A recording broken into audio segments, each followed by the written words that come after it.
Bonjour à tous et bienvenue à Hebdo4, votre émission d'information locale et régionale. Voici la programmation pour notre édition du 27 octobre.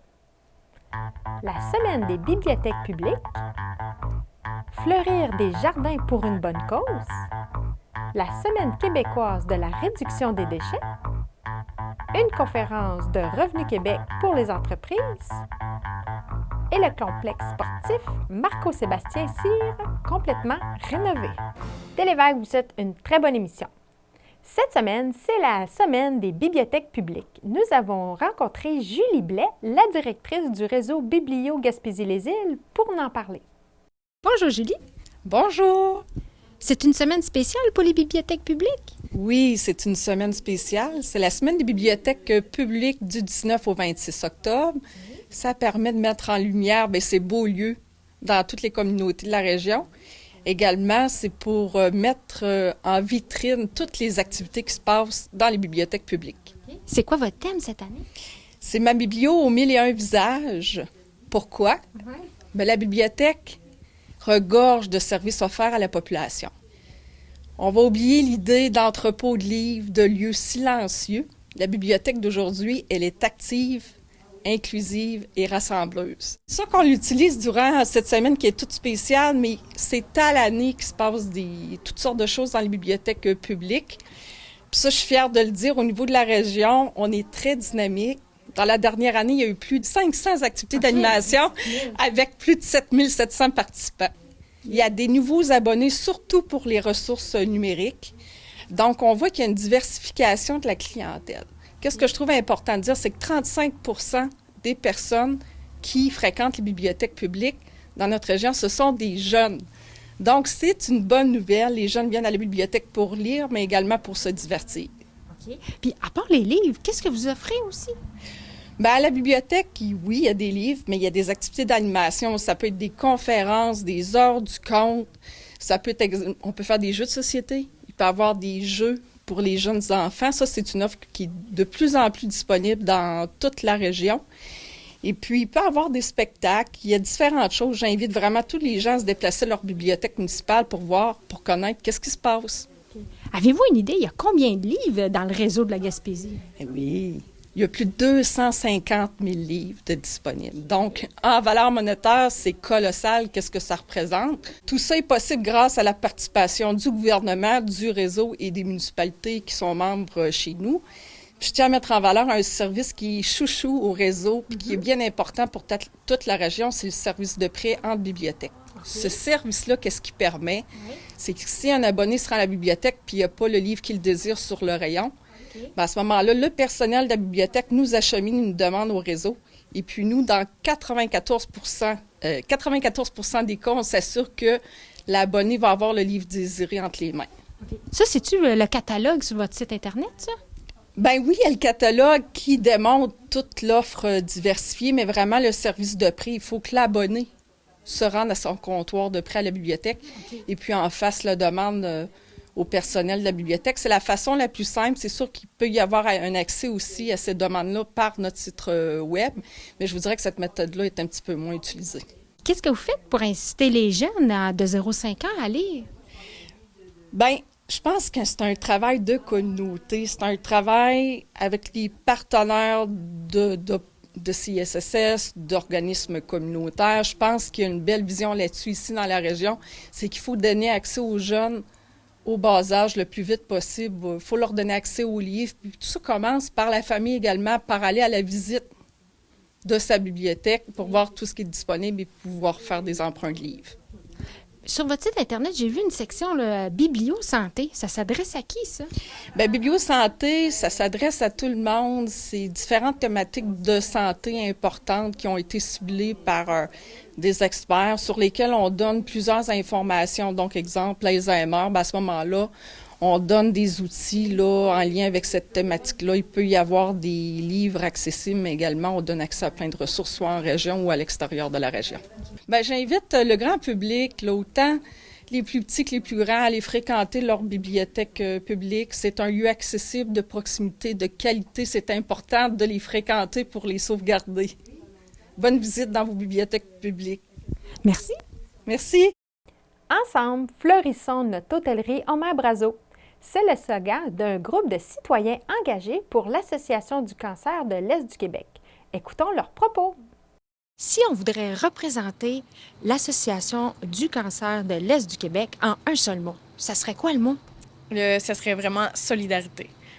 Parce que c'est des mouvements citoyens, c'est une solidarité citoyenne qui nous représente, en fait, l'association. En quoi ça consiste, la campagne J'embrasse la cause? On parlait justement d'initiative citoyenne, c'est représenté par ça.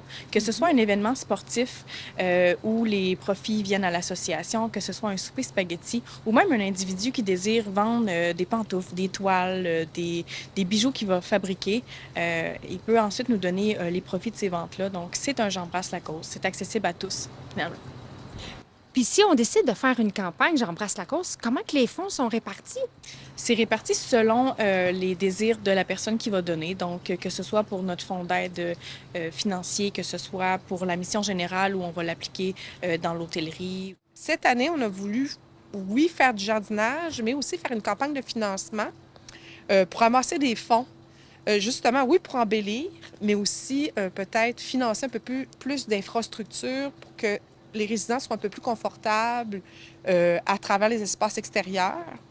Et 75 autres % de notre campagne allait peut-être au fonds d'aide pour les personnes atteintes de cancer qui viennent un peu partout, mais qui sont plus vulnérables, que ce soit au niveau financier ou quoi que ce soit, parce que je comprends, avec mon histoire familiale, c'est quoi se déplacer d'un endroit à l'autre pour aller chercher des soins de santé.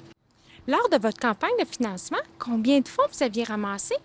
On a amassé 12 000 donc des fonds qui proviennent, moi, mon implication, c'est un peu ça aussi. Moi, je proviens du milieu, un peu milieu politique.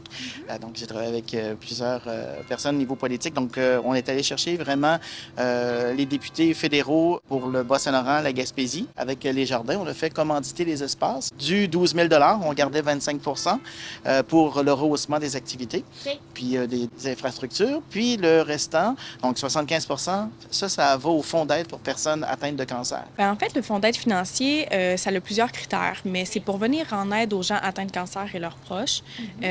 Donc, ils ont certains critères, notamment de revenus à rencontrer, mais c'est une aide financière qu'on leur apporte pour un maximum de 1 000 $ par année. Dans les dernières années, est-ce que les demandes de soutien financier ont augmenté? Oui, malheureusement, elles ont explosé. Donc, on voit que les gens sont plus enclins à demander. On parle de 147 demandes en 2022 versus 490 demandes en 2023. Oui, c'est comme triplé, là. Oui, les demandes ont triplé. Donc, c'est un volet où on voit les finances, où c'est plus difficile pour les gens qui sont atteints de cancer. Puis, on a aussi un volet tout récemment qui est financé par la Fondation du cancer du sein du Québec. Donc, on a un 200 $ pour les femmes qui sont atteintes du cancer du sein ou qui ont été atteintes du cancer, qui ont besoin de prothèses. De prothèses mammaires, oui, on les a en boutique chez Martine, mais surtout de soutien-gorge adapté, des maillots de bain adaptés ou des vêtements adaptés. Donc, le logo qu'on a créé, c'est un logo qui, dans le fond, représente toutes les régions qu'on couvre, donc le Bas-Saint-Laurent, Gaspésie, la Madeleine, Côte-Nord, Basse-Côte-Nord. Donc, on voit au centre, il y a un arbre qui représente un peu l'arbre de vie. Sur le côté, les branches représentent un peu avec les feuilles, l'unité un peu.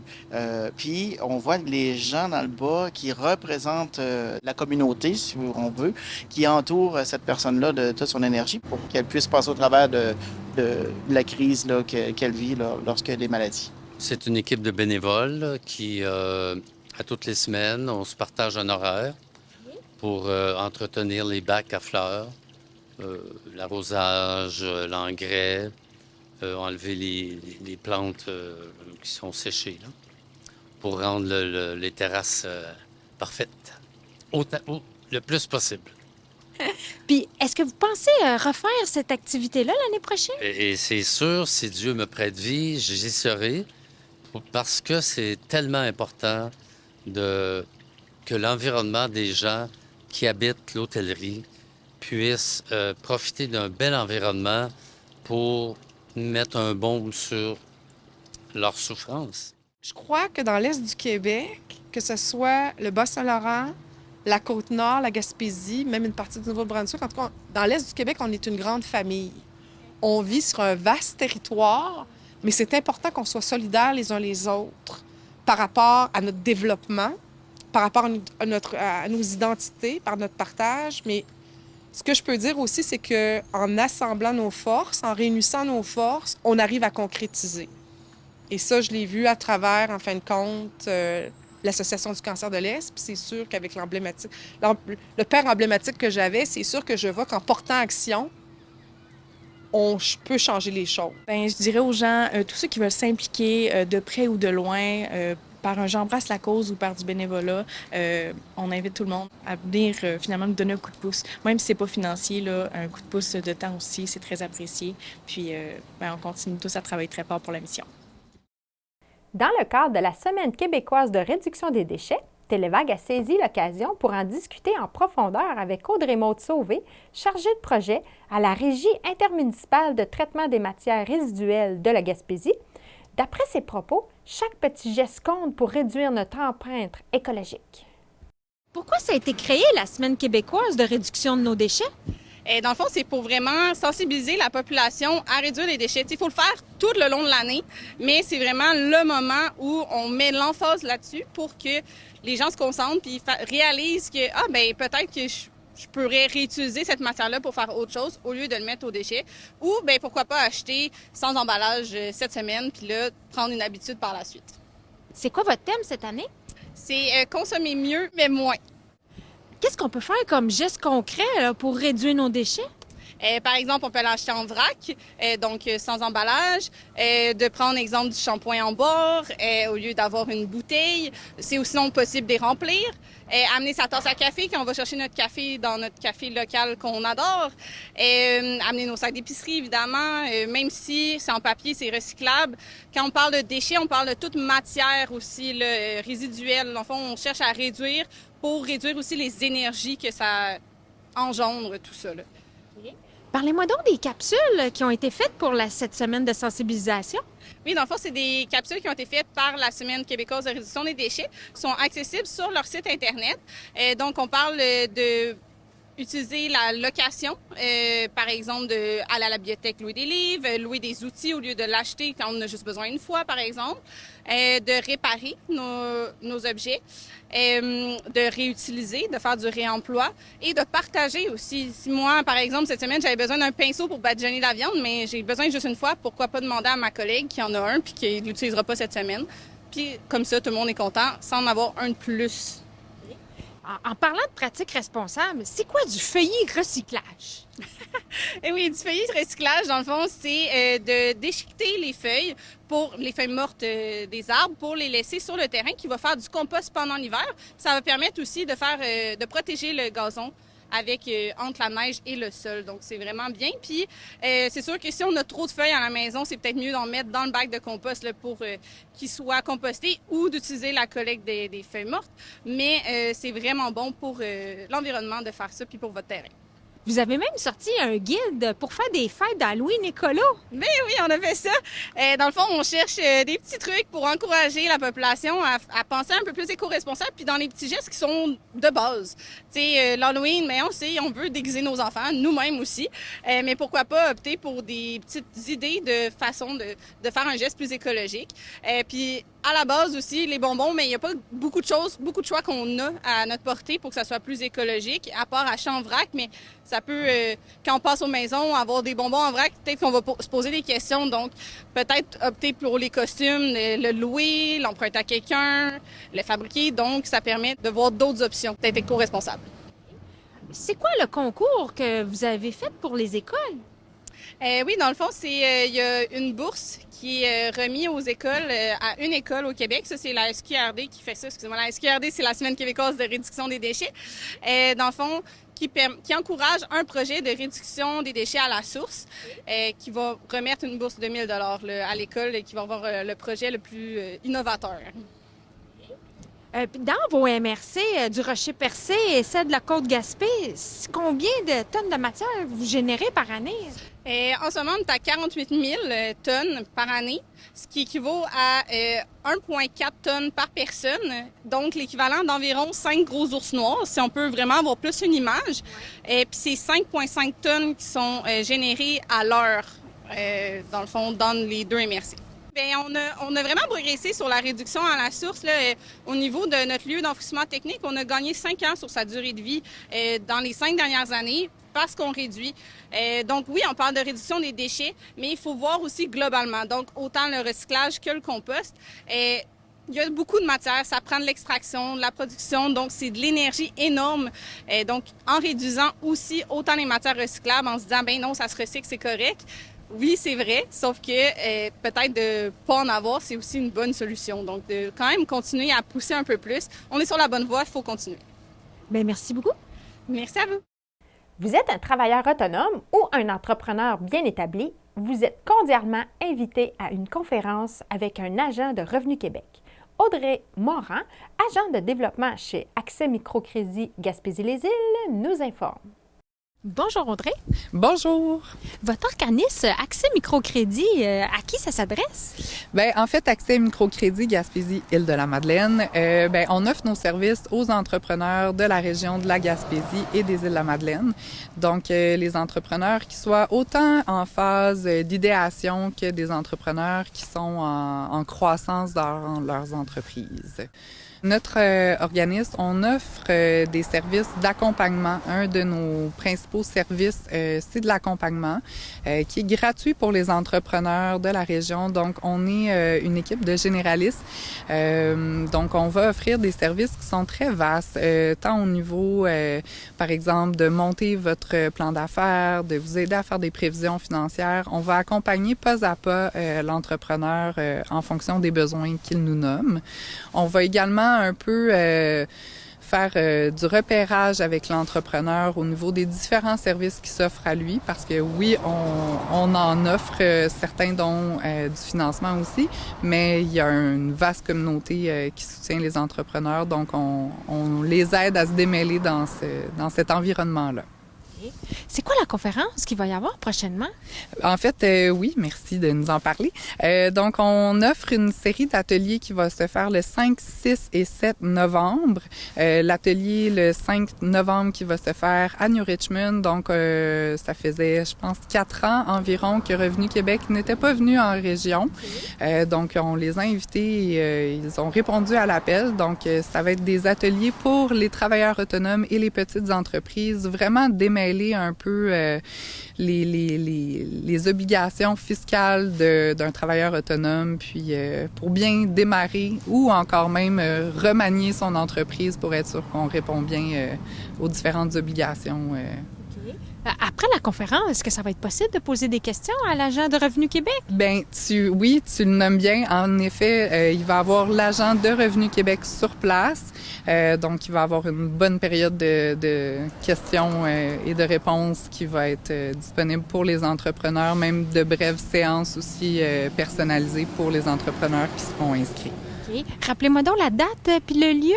Donc, le 5 novembre à New Richmond, à l'Hôtel Le Francis. Okay. Vous pouvez visiter notre page Facebook ou notre site Internet pour avoir plus de détails. Puis, c'est ça, l'atelier est gratuit en présence d'un agent de Revenu Québec sur place. Okay. Est-ce qu'il faut s'inscrire avant? Ben oui, en effet, on aime ça, que les gens s'inscrivent. La seule raison, honnêtement, c'est pour éviter le gaspillage alimentaire. Mais oui, les places, par contre, à New Richmond, partent vite. Donc, ceux qui ne sont pas inscrits, on vous invite à aller sur notre page Facebook dans l'événement que vous allez voir Revenu Québec et vous inscrire 3-4 questions, puis c'est fait. Vous venez à l'Hôtel Le Francis nous rejoindre pour cette belle conférence-là.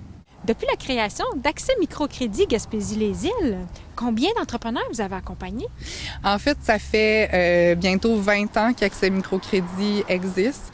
On a accompagné plus de 650 entrepreneurs dans la région. Ça, c'est les chiffres de l'année dernière. Fait que déjà cette année, on a dépassé ces beaux chiffres-là. Donc, environ 650 entrepreneurs et bien plus. Puis, près d'1,5 million de dollars qui ont été prêtés à la communauté entrepreneuriale pour soutenir les beaux projets.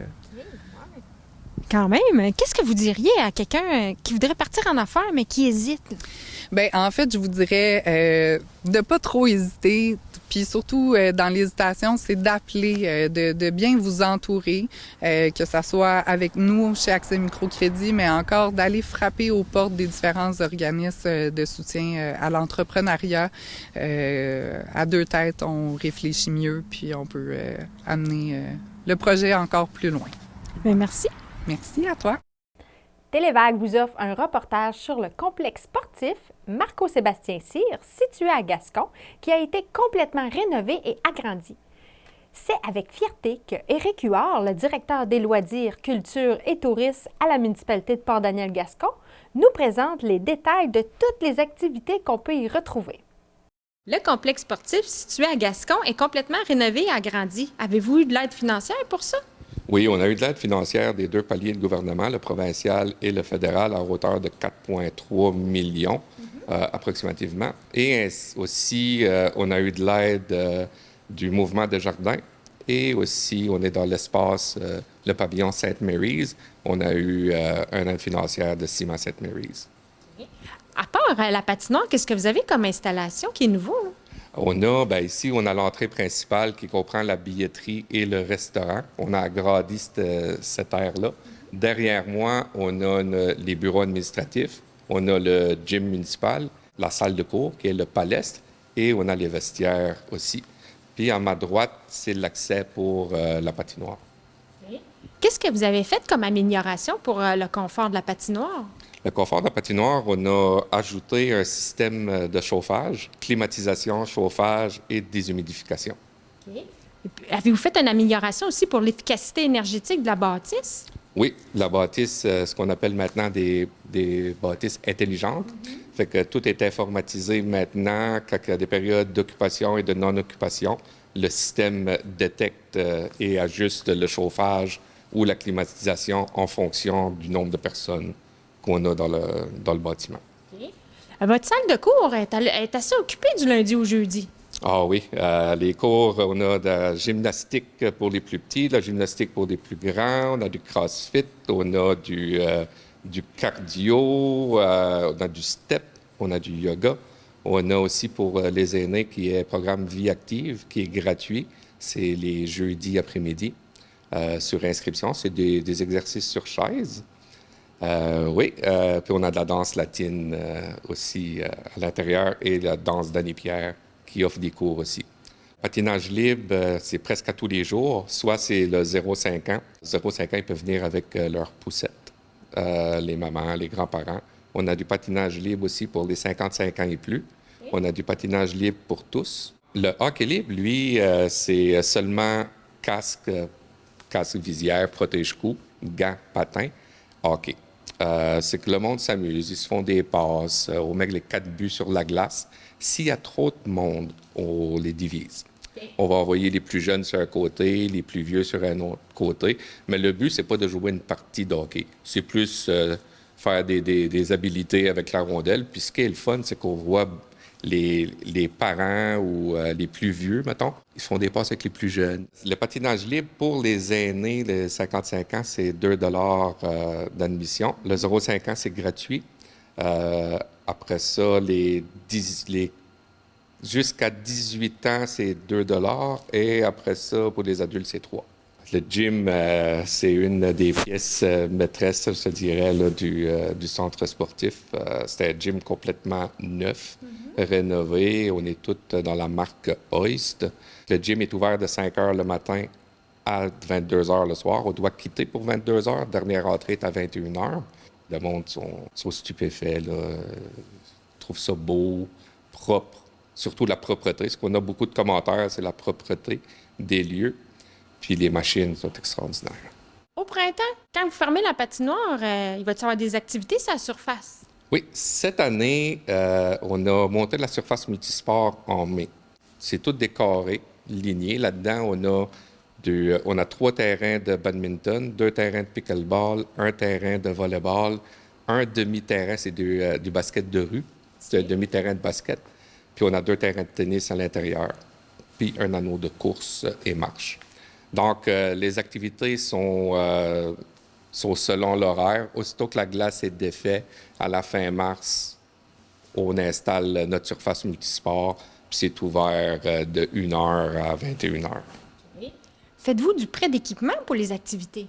Du prêt d'équipement, oui. Grâce au programme Circonflex de l'URLS Gaspésie-Île-de-la-Madeleine, on a eu, pas pour la surface multisport, mais pour la partie patins, on a des patins pour adultes, des patins pour enfants, des casques.